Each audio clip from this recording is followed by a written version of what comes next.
Have you ever been through failures, through rejection? No matter how hard you try, you never succeed. Wouldn't it be easy just to blame it on someone else?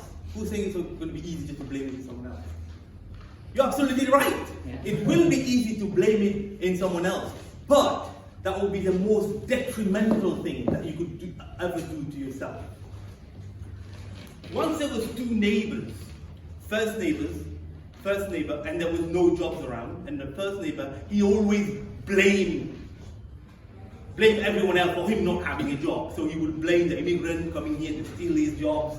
He blamed the government not doing enough, the weather is not good enough, he can't go out and look for a job. And at the same time, he would just sit home and drink beers and talk to his other unemployed friends. Meanwhile, the second neighbor, he will go out and look for jobs. But there was no jobs around, so he couldn't get any. But one day, he received a phone call from a company said, well, there's no job around, but we really like your determination. But we can't offer you a job, we can't pay you, but you're welcome to come and learn if you want to. And then the second neighbor said, well, I'm not doing anything at all, so I might as well go and learn something. So he went and then he gave his 100%. Couple of weeks later, there was a managerial post available. Guess who they chose? The second neighbor. You see, blaming, that's the worst thing you could ever do to yourself. Because the moment you start blaming a situation, you can't see the opportunity in front of you.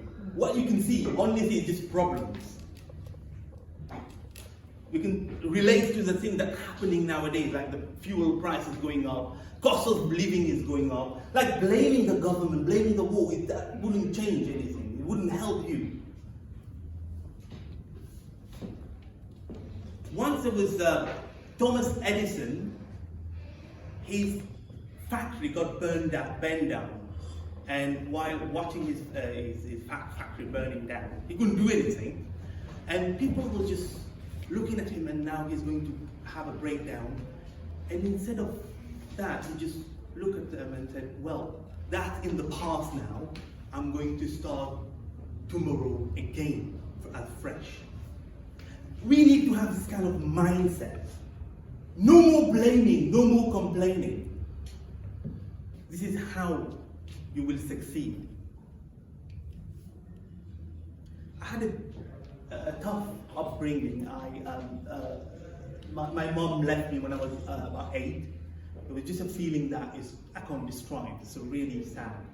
And I started blaming her for every bad event in my life. So I started smoking, hanging out with wrong kind of group. I was sort of blaming her for everything. Until I learned that blaming others would never do you anything.